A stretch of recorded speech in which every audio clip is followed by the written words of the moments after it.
Գյորջյան Կասկադ 60 ամիս փուլային վճարում բազմաթիվ առավելություններ։ Հայաստան-Իրան հարաբերությունների դինամիկ զարգացման մասին են խոսել Հայաստանի Հանրապետության վարչապետ Նիկոլ Փաշինյանը եւ Իրանի նորանշանակ դեսպան Խալիլ Շիրլողամին, ինչպես նաեւ անդրադարձ է եղել տարածաշրջանային հաղորդուղիների, մասնավորապես երկաթուղային կապի ապահովման կարեւորությանը։ Ադրբեջանի քաղաքացիական հասարակության ներկայացուցիչները Հայաստան են ժամանել ցամաքային սահմանազատման հատվածով։ Հիշեցնենք, փետրվարի 13-ին եւ 14-ին Հայաստանում անցկացվելու է Խաղաղության կամուրջ նախաձեռնության շրջանակում երկկողմ կլոր սեղան Հայաստանի եւ Ադրբեջանի քաղաքացիական հասարակությունների ներկայացուցիչների մասնակցությամբ։ Քննարկումների ընթացքում ուշադրությունը կկենտրոնանա Վաշինգտոնյան գագաթնաժողովում հաստատված խաղաղության օրակարգի իրականացման ընթացքների, տարածաշրջանային անվտանգության ճարտարապետության, երկու հասարակությունների միջև փոխըմբռնման եւ վստահության ամրապնդման, ինչպես նաեւ տնտեսական գործակցության հնարավորությունների վրա։ Երասխ եւ Ախուրիկ հատվածի երկաթգիծը հնարավոր է վերականգնի Ռուսաստանը, նման կարծիք է հայտնել տարածքային ենթակառուցվածքների նախարարը, արձագանքելով հարցին, թե արդյոք ռուսական կողմը պատրաստակամություն է հայտնել կոնկրետ ներդրումներ իրականացնել, թե ոչ։ Ուդատյանի խոսքով որոշակի ըմբռնում կա ռուսական կողմի հետ եւ առաջիկա օրերին դրա պատասխանը կլինի։ Եթե ստացվի այնպես, որ իրենք դա չանեն, ապա երկաթգիծը կվերականգնի Հայաստանի կառավարությունը, որովհետեւ դա ապաշրջափակման տրամաբանության կարևոր կետերից մեկն է։ Հայաստանում Եվրոպական միության դիտորդական առաքելության հետագա գործունեության վերաբերյալ հարցը Եվրամիությունը Հայաստանի կառավարությանը կքննարկի աշնանը Բրյուսելում։ Այս մասին նշել է առաքելության ղեկավար Մարկոս Ռիտերը, ընդգծելով, որ իրենց առաքելությունը հատկապես սահմանամերձ բնակավայրերում բարեկություն եւ զեկուցումներ է իրականացրել, ապահովելով հանդարտ եւ անվտանգ միջավայր։ Ռիտերը հավելել է, որ առաքելությունը հաջողությամբ է իրականացրել իր խնդիրները, ինչը հնարավորություն է տալիս Հայաստանին եւ Ադրբեջանին առկա խնդիրները խաղաղ ճանապարհով լուծել։ Հայաստանում Եվրոպական միության առաքելությունը 3 տարիների ընթացքում կարևոր դեր է խաղացել երկրի խաղաղության, կայունության եւ անվտանգության ամրապնդման մեջ։ Այս մասին հայտարարել է անվտանգության խորհրդի քարտուղար Արմեն Գրիգորյանը։ Նա ընդգծել է, որ առաքելությունը նպաստել է Հայաստանի եւ Ադրբեջանի միջև վստահության ստեղծմանը, քաղաքացիական հասարակության փոխադարձ հանդիպումներին եւ սահմանային կայունությանը։ Գրիգորյանը նաեւ հավելել է, որ առաքելության գործունեությունը խորացրել է Հայաստան-Եվրամիություն ռազմավարական գործակցությունը եւ մոտեցրել է Եվրոպական միությանը հայ ժողովրդին բարձր գնահատելով առաքելության պրոֆեսիոնալիզմն ու հասարակության վստահությունը։ Եթե Հայաստանում ամերիկյան տեխնոլոգիաներով փոքր ռեակտորների կառուցումը մտնի գործնական փուլ, ապա Ռուսաստանը ստիպված կլինի դիտարկել միջուկային անվտանգության նոր ռիսկերը։ Ռուսաստանի անվտանգության խորհրդի քարտուղար Սերգեյ Շոյգուի հայտարարությունն է։ Ըստ նրա, Մոսկվան կարող է ենթադրել, որ միջուկային տեխնոլոգիաների ամերիկյան փորձարկումները կանցկացվեն մոտակայքում սեյսմիկ ակտիվ գոտում, ինչը սպառնալիք է ոչ միայն Հայաստանի, այլև հարևան երկրների համար։ Շոյգուն նշել է, որ խորհրդային մոդելով կառուցված Հայաստանի ԱԵԿ-ը հաջողությամբ դիմակայել է 1988-ի ավերիչ երկրաշարժին եւ մինչեւ օրս անխափան աշխատում է։ Հիշեցնենք, թե ինչ եղավ Ճապոնիայի Ֆուկուսիմա 1 ատոմակայանի ամերիկյան ռեակտորների հետ, ինչը հանգեցրեց շրջակա միջավայրի լայնածավալ ռադիոակտիվ աղտոտմանը։ Երևանն ու Մոսկվան կբանակցեն հայկական երկաթուղու Ադրբեջանին եւ Թուրքիային կապող երկու հատվածների վերականգնման հարցով։ Ռուսաստանի փոխվարչապետ Ալեքսեյ Օվերչուկը հայտնել է, որ կգնահատվեն երկաթուղային երկու հատվածների վերականգնման տեխնիկական եւ ֆինանսական պայմանները, հետագայում այդ հատվածները Ադրբեջանի եւ Թուրքիայի երկաթուղիներին միացնելու համար։ Որոշվել է առարկայական բանակցություններ սկսել Հայաստանի երկաթուղու երկու հատվածների վերականգնման շուրջ, որոնք կապահովեն Երասխի շրջանում Ադրբեջանի, ինչպես նաեւ Ախուրյան բնակավայրի շրջանում Թուրքիայի երկաթուղիներին միացումը։ Վերականգնման ենթակա հատվածների երկարությունը համապատասխանաբար 1.6 եւ 12.4 կիլոմետր է։ Օվերչուկի խոսքով երկաթուղային հատվածների վերականգնումը Հայաստանին կապահովի Նախիջևանի Թուրքիայի հետ ուղիղ երկաթուղային հաղորդակցության հնարավորությամբ դեպի միջերկրական ծովի նավահանգիստներ եւ Իրանի հետ հաղորդակցությամբ դեպի Պարսից ծոցի եւ Հնդկական օվկիանոսի նավահանգիստներ։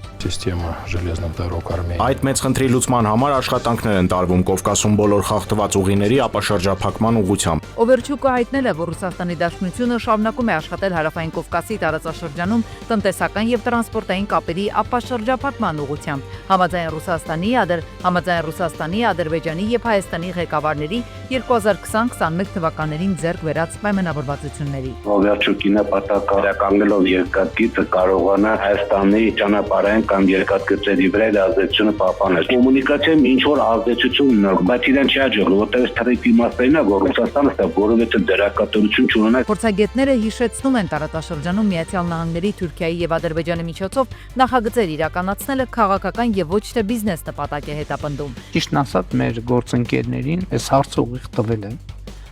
եւ Թուրքիայի նախագահային եւ Ադրբեջանի նախագահի հետ ոչ այդքան մանրամասն Հայաստանով անցնում է երկաթուղի։ Ինչու է մի քանի միլիարդ դոլար ծախսում ստեղծելու համար մի բան, որը արդեն իսկ գոյություն ունի։ Իհարկե, այդ հարցին դիվանագիտական լրությունով են պատասխանել։ Վարչապետի առաջարկություններին հետաքրքիր չէ Միացյալ Նահանգներին, ինչպես նաև Թուրքիայի եւ Ադրբեջանի։ Սա բիզնես պրոյեկտ չի, որպեսզի այստեղ ինչ-որ Նախիջևանով գնա, միանա Թուրքիան ինքը կառուցում է երկաթգիծ։ Կարծից Նախիջևան գնացող իր տարածքով, որպեսզի տարածքով գնա, մտնի Նախիջևանից շարունակվի, ամբողջ Նախիջևանով գնա եւ թեպով միանա Ադրբեջան։ Քաղաքագետ վերլուծաբանների մի թևն էլ համարում է, որ Ռուսաստանն ընդգրկվելու է Հարավային Կովկասում իրականացվելիք ճանապարհային նախագծերում, այդ թվում եւ Թրիփում։ Ավելին ասեմ, գործող իշխանությունը ամենայն հավանականությամբ այդ հարցն արդեն դիվանացել է։ Ամերիկացիները այստեղ բացարձակապես այլ խնդիրներ են հետապնդում։ Թրիփի խնդիրը կապված է Չինաստանին լստելու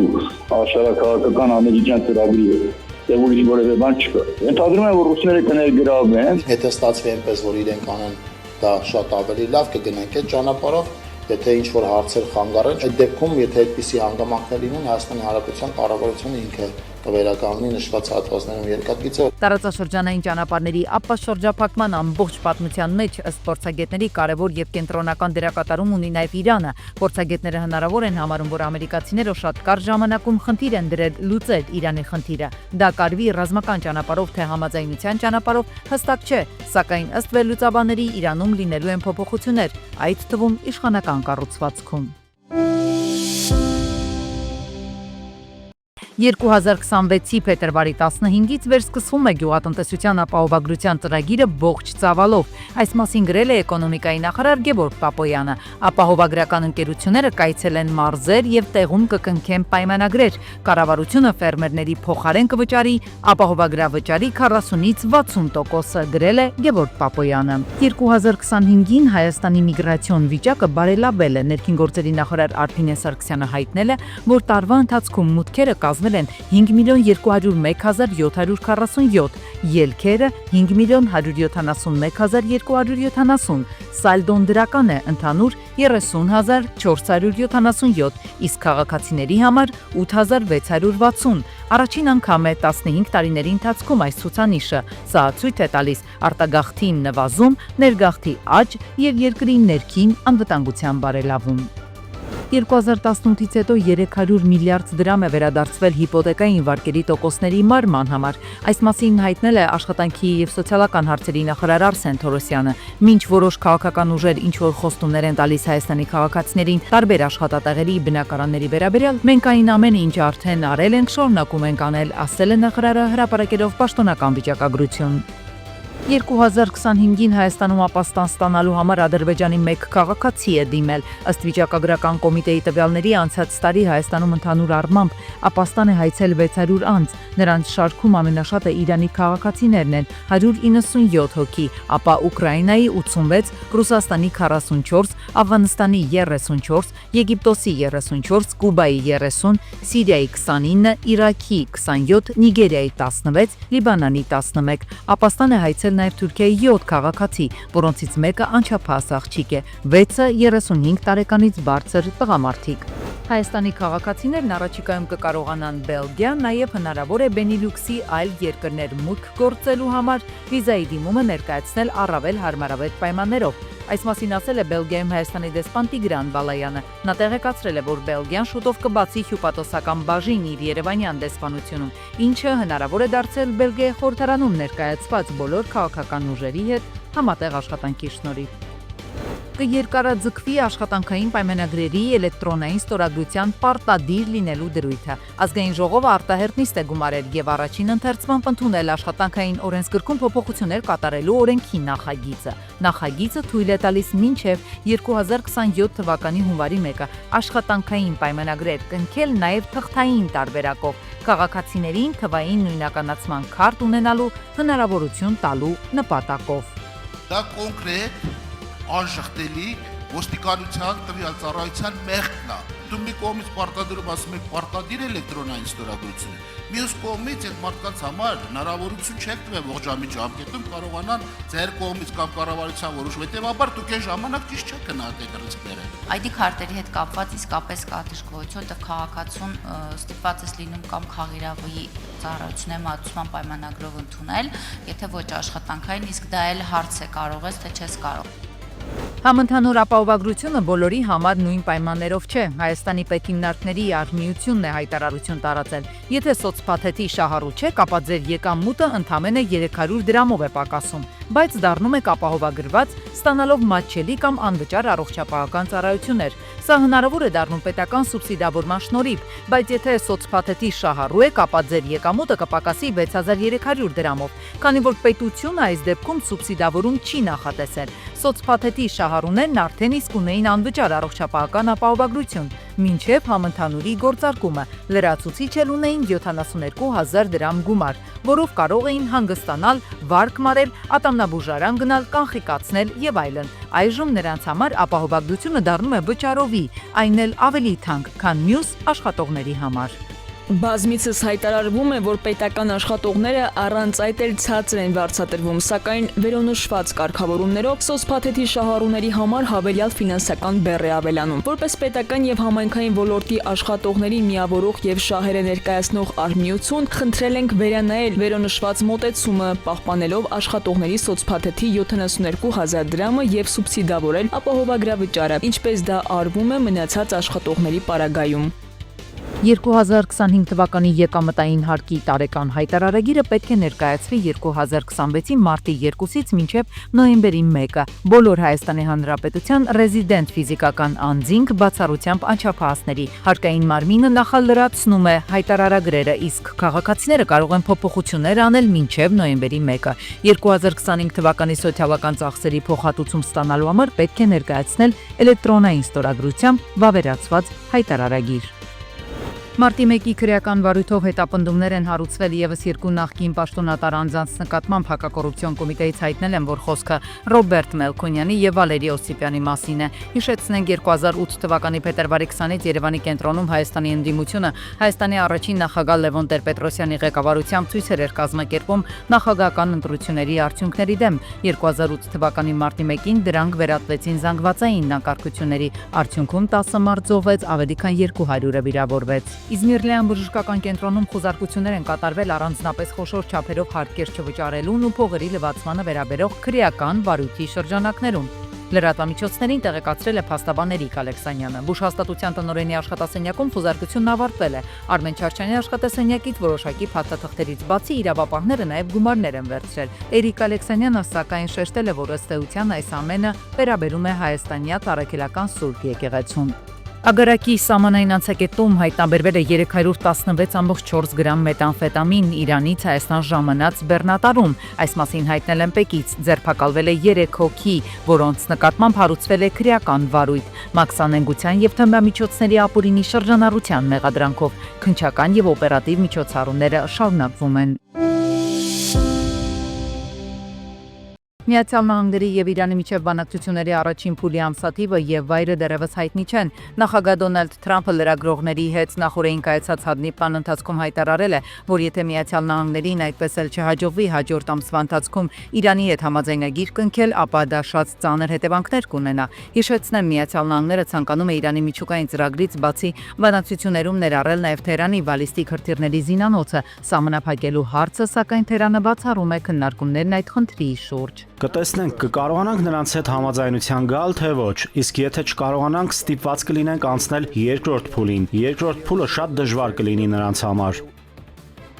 Թրամփը հաջորդ շաբաթ Խաղաղության խորհրդի առաջին պաշտոնական նիստում կհայտարարի Գազայի հատվածի վերականգնման բազմամիլիարդանոց պլանի, ինչպես նաև հազարավոր զինծառայողների տեղակայման մասին։ Նշվում է, որ Թրամփի վարչակազմն ակնկալում է, որ փետրվարի 19-ին նախատեսված Խաղաղության խորհրդի առաջին նիստին կմասնակցի առնվազն 20 երկրի պատվիրակություն։ Ըստ աղբյուրների հանդիպումը կկայանա Վաշինգտոնում, Միացյալ Նահանգների Խաղաղության ինստիտուտում, որն այժմ հայտնի է Դոնալդ Թրամփի անվան Միացյալ Նահանգների Խաղաղության ինստիտուտ անվանումով։ Խորհրդի առաջին նիստին մեկնելու է նաև Հայաստանի վարչապետ Նիկոլ Փաշինյանը։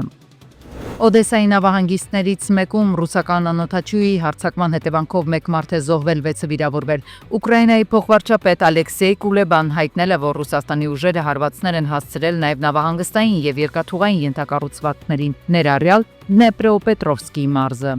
Ուկրաինայի նախագահ Զելենսկին հայտարարել է, որ երկիրը չի պարտվում Ռուսաստանի հետ պատերազմում եւ ինքը չի ստիպի իր ժողովրդին խաղաղության մասին վատ համաձայնագիր կնքել։ The Atlantic-ի լրագրող Սայմոն Շուստերի հետ հարցազրույցում Զելենսկին նաև հայտարարել է, որ չի ընդունի խաղաղության համաձայնագրի նվաստացուցիչ պայմանները։ Մենք շտապում ենք վերջ դնել պատերազմին, բայց դա ամենևին էլ չի ենթադրում շտապ համաձայնագրի կնքում անկախ պայմաններից։ Ինտենսիվ մարտական գործողություններից 4 տարի հետո անգամ մենք պատրաստ ենք շարունակել մարտնչել, եթե դա անհրաժեշտ է արժանապատիվ եւ ամուր խաղաղության ապահովման համար։ Ֆրանսիայի ոստիկանությունը ձերբակալել է 9 մարդ Լուվրի տոմսերի խարդախության մեջ ներգրաված լինելու կասկածանքով։ Հետաքննությունը պարզել է տոմսերի բազմակի օգտագործում, էքսկուրսավարների ու աշխատակիցների հանցակցության եւ փողերի լվացում։ Խոզարկությունների ընթացքում արգրավել է մոտ 957,000 եվրո, իսկ Լուվրը բարձրացրել է տոմսերի գները տարեկան եկամուտ ավելացնելու համար։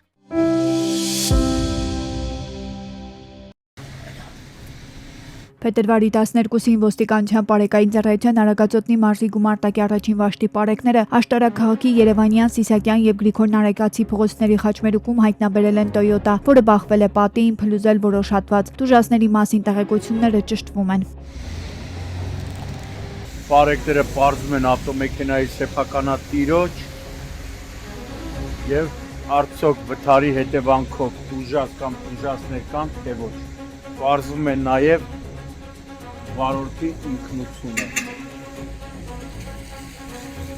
Դեպքի վայրում ճիշտ ասած մի քանի քաղաքացիներ կային, ասում են, որ նշված ավտոմեքենան միշտ երբեմն նույնիսկ ասում են շատ հաճախ սպասարկել է քրեական պատմություններով հայտնի ինչ-որ օրենքի գողի կամ նրա բարեկամի, սակայն չասեցին, որ օրենքով գողի մասին է խոսքը, էլի նույն վիճակն է, ինչ-որ Երևանի Անմխիթար վիճակ է Երևանը Արարատի մարզին կապող Արտաշատի խճուղով դեպի ժողովրդին հայտնի նորագավիթ տանող ճանապարհը։ Փոսերն այնքան շատ են, որ վարորդները չեն կողմնորոշվում, որը շրջանցեն։ Վնասվում են անվադողերը, կոտրվում են անվահեծանները, զայրացած վարորդները պատասխանատուներին կոչ են անում արագ եւ օպերատիվ քայլեր ձեռնարկել։